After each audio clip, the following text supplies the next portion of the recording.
Hello friends, स्वागत आहे तुमचे ऑल इन वन मानसी या आपल्या यूट्यूब चॅनलवर। तर आज आपण महाराष्ट्रात पूर्वापार चालत आलेली एक खाद्य संस्कृती, एक गोड खाद्य संस्कृती, जिला आषाढ तळणं किंवा आखाड तळणंही म्हणतात, जी खास करून आषाढ महिन्यातच बनवली जाते। तर त्यानिमित्तानेच आज आपण बनवणार आहोत गव्हाच्या पिठाच्या खुसखुशीत कापण्या। तर चला व्हिडिओला सुरुवात करूया। सर्वात प्रथम साहित्याबद्दल सांगते। तर इथे एका वाटीने मी 2.5 वाटी गव्हाचे पीठ, अर्धी वाटी बेसन, 1 वाटी गूळ, पाऊण वाटी पाणी, पाव वाटी तेल, खसखस, चवीनुसार मीठ आणि त्याशिवाय बडीशेपची पूड आणि सुंठ पावडर हे प्रत्येकी 1-1 चमचा घेतलेला आहे। तर आता सर्वात पहिला आपण हा गूळ आहे तो वितळून घ्यायचा आहे। तो गुळाला 1 वाटी गुळाला पाऊण वाटी एवढं पाणी घेतलेलं आहे आणि आपण हे गॅसवर आता एक 3-4 मिनिटं गूळ फक्त आपण वितळवून घेणार आहोत। इथे कुठेही आपण गुळाचा पाक करायचा नाहीये, त्यामुळे एक लो टू मीडियम फ्लेम करत करत आपण पटकन असा हा गूळ वितळून घेऊया। एक 3 ते 4 मिनिटांनी साधारण पहा आपला गूळ हा पूर्णपणे वितळला आहे। हे मिश्रण आता आपण पूर्णपणे थंड करणार आहोत। तर हे मिश्रण थंड होते तोवर आपण बाकीची तयारी करून घेऊया। तर इथे आता जे पीठ आपण मोजून घेतलेलं आहे, जसं की 2.5 वाटी गव्हाचं पीठ घेतलंय, तर त्याच्यात अर्धी वाटी बेसन पीठ घेतलेलं आहे आणि मग हे सुंठ पावडर आणि बडीशेप पावडर ही प्रत्येकी 1-1 चमचा घेतलेली आहे आणि आता यातच चवीनुसार मीठ तेही ॲड करून घेऊयात। आता हे सर्व साहित्य आहे ते आपण मिक्स करून घेऊया। तुम्हाला आवडत असल्यास तुम्ही ह्यात सफेद तिळाचाही वापर करू शकता, त्यानेही ह्या कापण्या खूपच छान लागतात। तर हे सर्व व्यवस्थित मिक्स करून झाले आहे। आता आपण इथे पाऊण वाटी एवढे तेल घेतले होते, पण हे तेल असेच डायरेक्टली पिठात न मिक्स करता आपण त्याला कडकडीत गरम करून घ्यायचं आहे। तर इथे मी पीठ हे कडकडीत गरम करून घेतलंय आणि हे तेलाचं मोहन आता आपण ह्या पिठामध्ये मिक्स करायचं आहे। यामुळे काय होईल की आपल्या ज्या कापण्या आहेत त्या एकदम खुसखुशीत आणि छान होतील। ही स्टेप अजिबात चुकवायची नाहीये। तुम्ही इथे तेलाचा किंवा तुपाचा ज्याचाही वापर करत असाल ते अगदी छान कडकडीत गरम करूनच मग पिठामध्ये मिक्स करायचं आहे। तर हे पिठामध्ये सुरुवातीला हे गरम आहे म्हणून चमच्याने मी ढवळून घेतलं, पण आता आपण हाताने हे पीठ चांगलं फेटून घ्यायचं आहे। म्हणजे आपलं जे मोहन आहे ते पिठाला अगदी व्यवस्थित छान लागलं पाहिजे, पिठात छान मुरलं पाहिजे, म्हणून हाताने एक 2 ते 3 मिनिटं छान हे पिठामध्ये मिक्स करून घ्यायचं आहे। तर तुमच्या इथे आषाढ महिन्यात तुम्ही काय बनवता? कारण बरेच जण गोड पदार्थही बनवतात, तिखट पदार्थही बनवतात। तर तुम्ही ह्यावेळी आषाढ महिन्यात काय तळणीचा पदार्थ केलाय?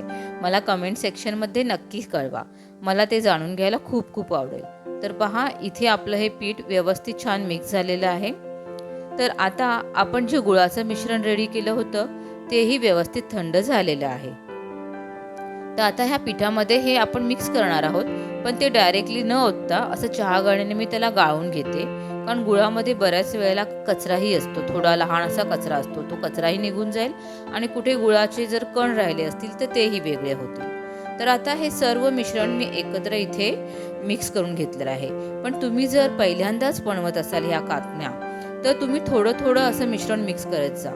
जसं तर मी प्रमाण जे सांगितलेले आहे त्याप्रमाणे हे पाणी आणि गुळाचं प्रमाण अगदी परफेक्ट आहे। तुम्हाला हळूहळू आता जेव्हा पीठ मळून होईल तेव्हा कळेलच की हे प्रमाण अगदी परफेक्ट आहे। पण सुरुवातीला जर तुम्ही बनवत असाल, फर्स्ट टाईम बनवत असाल, तर थोडं थोडं मिश्रण, गुळाचं मिश्रण असं पाण्याचं मिक्स करून तुम्ही पीठ मळून घ्या, जेणेकरून तुम्हाला अंदाजा येईल, तुमचं पीठ जास्त पातळही होणार नाही। कधी कधी गव्हाच्या पिठावरही ते अवलंबून असतं की आपलं पीठ पातळ होईल की घट्ट होईल, त्यासाठी ही स्टेप कराल तर खूपच चांगली। तर पहा मी इथे पीठ मळून घेतलेलं आहे, छान पीठ व्यवस्थित मळून झालेलं आहे। अशा प्रकारेच आपल्याला पीठ हवं आहे, जास्त घट्टही नको आहे आणि जास्तही पातळ नको आहे। साधारणतः जेवढं चपातीचं पीठ मळतो त्याप्रमाणेच आपल्याला मऊ असं हे पीठ हवं आहे। तर हे पीठ आता आपण एक 10 ते 15 मिनिटं असं मुरत ठेवूया, जेणेकरून आपल्या कापण्या आहेत त्या खूपच छान मऊसूत अशा खुसखुशीत आणि होतील।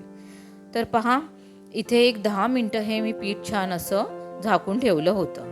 तर आता ह्या पिठाला मळायची अजिबात गरज नाही, कारण म्हणजे सगळं साहित्य खूप व्यवस्थित मिक्स झालेलं आहे. तेलाचं मोहनही लावलेलं आहे. तर आता इथे मी पिठाचे मोठे मोठे असे 4 गोळे करून घेते. कारण आपल्याला ह्या कापण्या आहेत त्या एकदम पातळ चपात्याप्रमाणे नाही लाटायच्या आहेत. शंकरपाळीपेक्षा थोड्याशा जाड्याच अशा आपल्याला ह्या कापण्या लाटायच्या आहेत. तर आता हे खसखस जी आपण घेतली होती ती आपण आता यावेळेला हे लाटताना त्याचा उपयोग करणार आहोत. तर व्यवस्थित हा पिठाचा गोळा मी गोल करून घेते. गोल गोल असा गोलाकार करून घेते. त्याला थोडंसं मळून घेते, जेणेकरून लाटताना तो व्यवस्थित लाटला जाईल. आणि बाकीचे गोळे आहेत ते आपण झाकून ठेवूया, जेणेकरून ते कडक नाही होणार. तर आता हे आपण व्यवस्थित ह्याची एकदम चपातीप्रमाणे गोल गोल सर्व बाजूने आपण लाटत जायचं आहे. तर इथे आपल्याला कुठेही अधिक तेल आणि तुपाचा वापर करायचा नाही आहे. फक्त आता आपल्याला तेल तळण्यासाठी लागणार आहे. आणि किंवा इथे सुखे पीठही आपण वापरणार नाही आहोत, कारण आपली जी पोळी आहे ती व्यवस्थित लाटली जाते.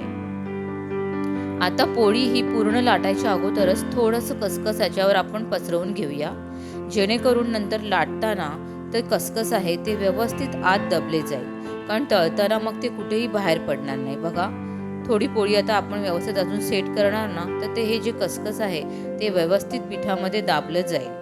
आता आपल्याला ही पोळी पालथी करून त्याच्या मागच्या साईडनेही आपल्याला खसखस पसरवून घ्यायचं आहे, कारण तळताना दोन्ही बाजूने जेव्हा तळल्यानंतर ते खसखस दिसेल तेव्हा आपल्या ह्या कापण्या खूपच सुंदर दिसतात, खूपच मोहक दिसतात आणि चवीलाही छान लागतात. तर दुसऱ्या बाजूनेही आपण खसखस पसरवून घेतलं आणि व्यवस्थित आता पोळी आपल्याला लाटून घ्यायची आहे. सगळ्या बाजूने एकसारखी अशी व्यवस्थित लाटून घ्यायची आहे. अगदी छान लाटली जाते. अजिबात ह्या पोळी लाटायला त्रास होत नाही. तर पहा, इथे पोळी मी लाटून घेतलेली आहे.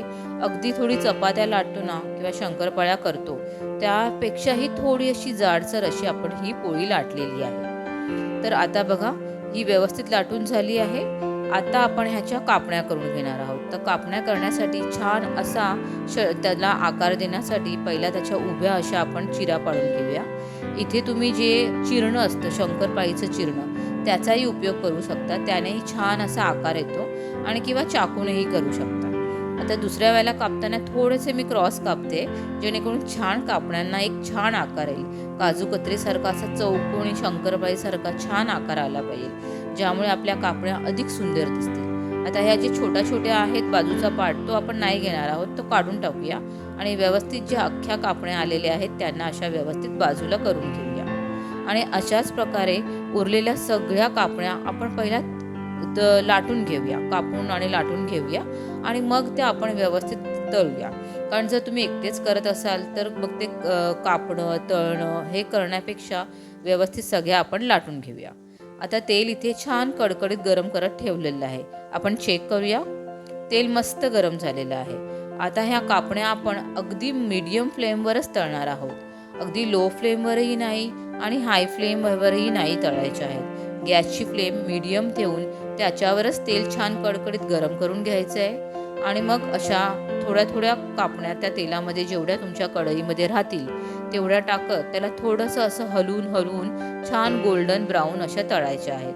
तर यात गूळ असतो त्याच्यामुळे त्या पटकन अशा डार्क ब्राऊन होणारच आणि म्हणूनच त्या मीडियम फ्लेमवर आपल्याला तळायच्या आहेत. साधारणतः एक बॅच तळायला आपल्याला मीडियम फ्लेमवर 2 ते 3 मिनटं लागतील. हे तळताना मात्र ही खबरदारी आपण घ्यायची आहे, कारण गॅसची फ्लेम जरा जरी हाय राहिली तर पटकन त्या डार्क कलर होतील. बघा, इथे आपण एक 2 मिनटं मला वाटतं तळलं आहे, कारण सुरुवातीला आपलं तेल छान तापलेलं होतं. आता सेकंड बॅचही तशीच तळायला टाकूया. व्यवस्थित अशा गोल्डन ब्राऊन होईपर्यंत तळायच्या आहेत आणि काढल्यानंतरही त्याचा कलर चढतच जाणार आहे, कारण की त्याच्यात आपण गूळ वापरलेला आहे आणि ते गव्हाचं पीठ आहे. तर अशाच प्रकारे आपण सगळ्या कापण्या आहेत त्या छान तळून घेऊयात. आणि मग नंतर ह्या व्यवस्थित थंड झाल्यानंतरच आपण ह्या हवाबंद डब्यात ठेवायच्या आहेत. व्यवस्थित थंड झाल्यानंतर हवाबंद डब्यात ठेवल्या तर त्या महिनाभरही छान अशा खुसखुशीत राहतात. तर इथे पहा, आपल्या सर्व कापण्या मस्त तळून झाल्यात. त्या मी आता थंड होत ठेवते आहे आणि थंड झाल्यानंतर त्याला आपण हवाबंद डब्यात भरणार आहोत. तर मग पहा, इथे मस्त खुसखुशीत आषाढ स्पेशल आपल्या गव्हाच्या पिठाच्या कापण्या रेडी आहेत. तर मग आजचा हा रेसिपी व्हिडिओ कसा वाटला तुम्हाला मला कमेंट करून नक्की सांगा. व्हिडिओला एक लाईक आणि कमेंट नक्की करा आणि तुमच्या मित्रपरिवारामध्ये व्हिडिओला शेअर करा. आणि अशाच छान छान पारंपरिक व्हिडिओ रेसिपीजसाठी आपल्या यूट्यूब चॅनलला सबस्क्राईब करायला विसरू नका. पुन्हा भेटूया एका छानशा नवीन व्हिडिओसहित. तोचपर्यंत सर्वांना खूप खूप धन्यवाद. Thanks for watching video. Bye bye.